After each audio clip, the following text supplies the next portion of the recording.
which is a public hearing.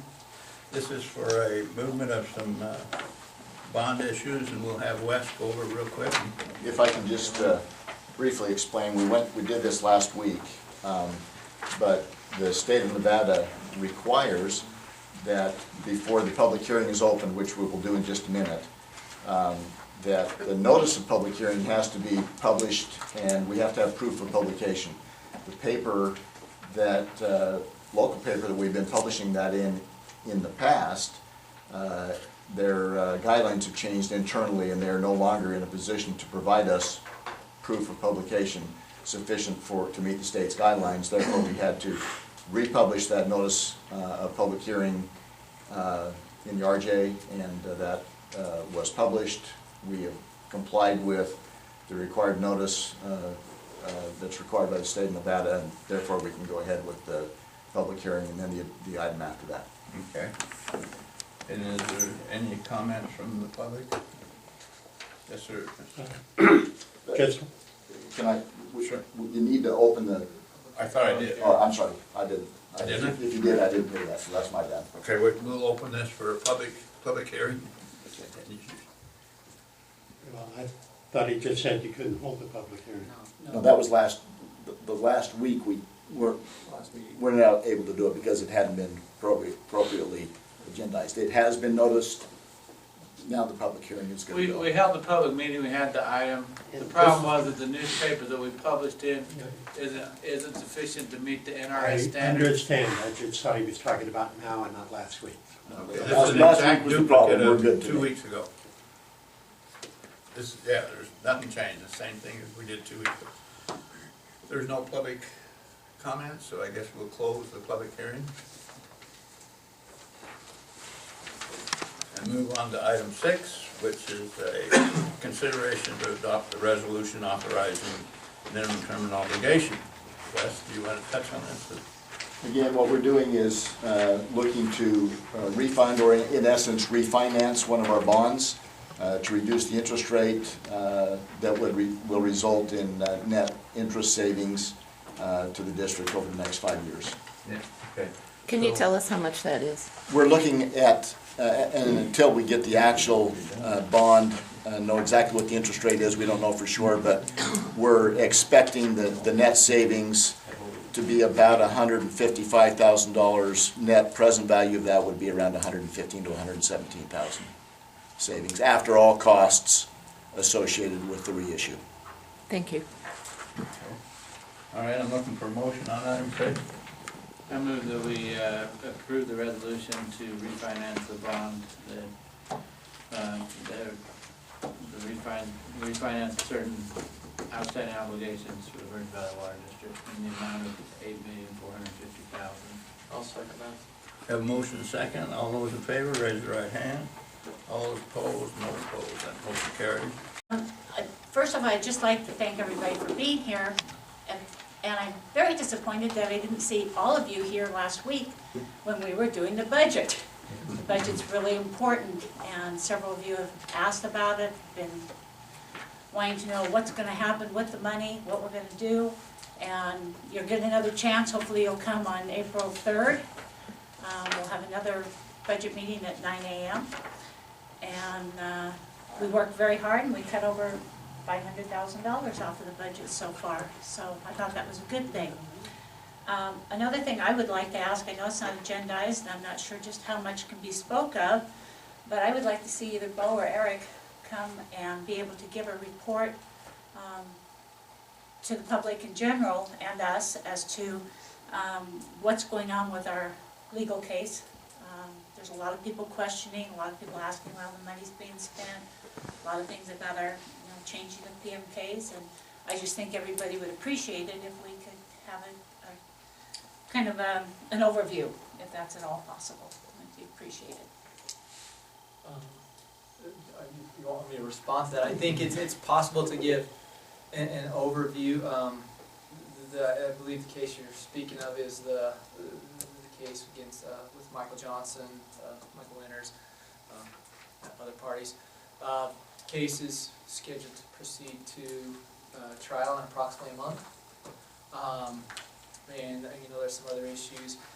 I haven't been deeply involved in that case, so I'm not in the best position to give even really a good overview over the case.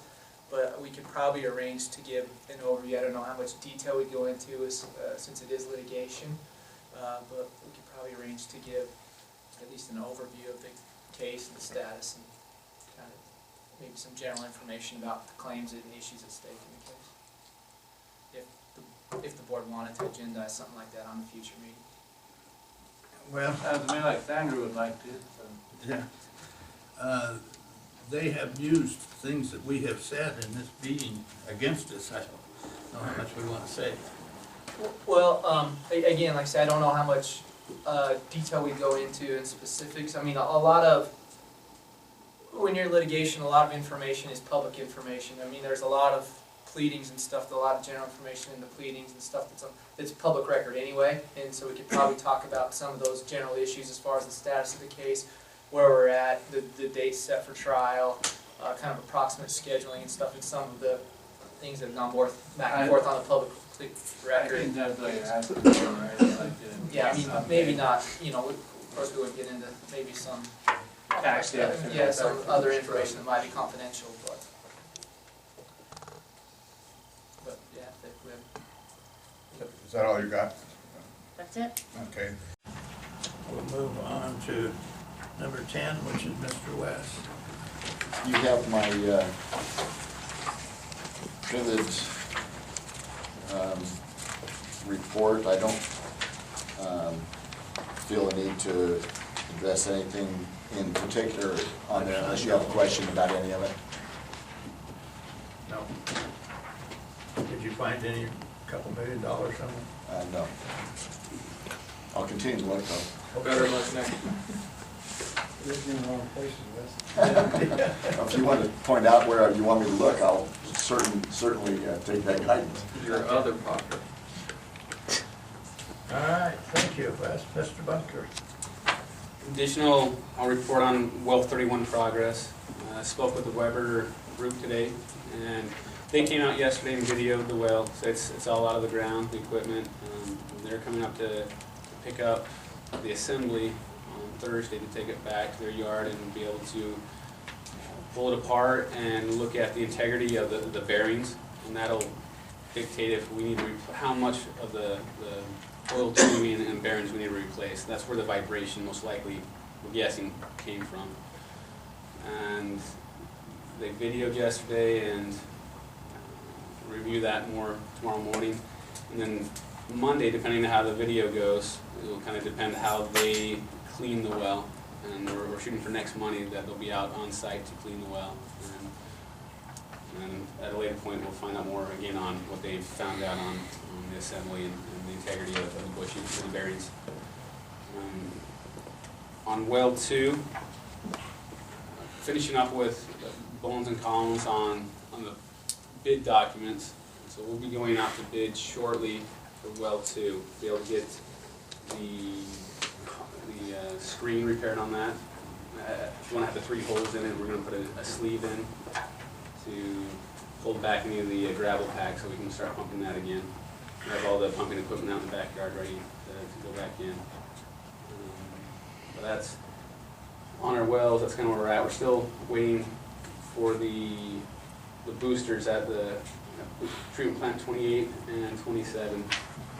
They're down at the precision pump. They're the ones that will be rebuilding them all, and so hopefully we'll be able to get plant 27 up and running in May.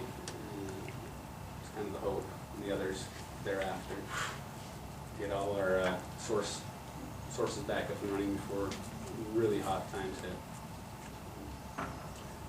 That's kind of where we're at. If there's any additional questions for me, feel free. Okay, well, thank you, Aaron. Mr. Brown?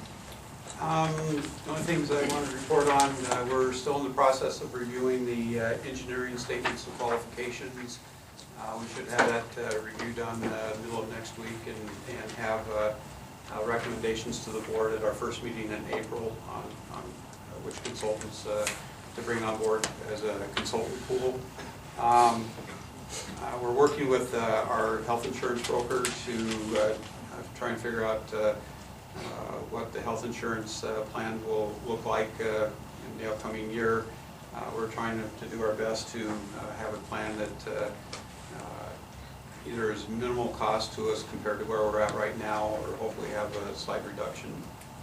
And we should have that, I think the first board meeting in May is kind of where we're shooting at, to have that information to the board to help roll into the budget process, and also to make some decisions on. And then the last thing, I'm working with Aaron Baker from the city of Mesquite to, we're putting together packages to submit to the Western Power Authority to try and tap into the Hoover Dam hydropower that's going to be available in 2017. And based on the current, rates and what's going to be projected, we might be able to see upwards of a 20 to 25% savings on our power costs if we're able to get the full allotment that we're shooting for. So, but unfortunately, it's 3 years away yet before it's actually available. They're starting their planning process. That's all I've got. We'll move on to item 13, which is public comment. Do we have any public comment out there? Mr. Hurt.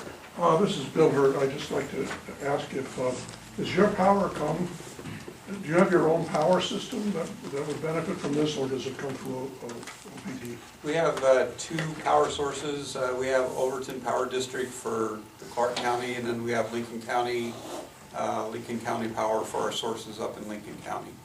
So if you but we do not have our own source of power. So if you got this Hoover Dam power, then somehow it would reflect through one of these power companies? Yes, that's correct.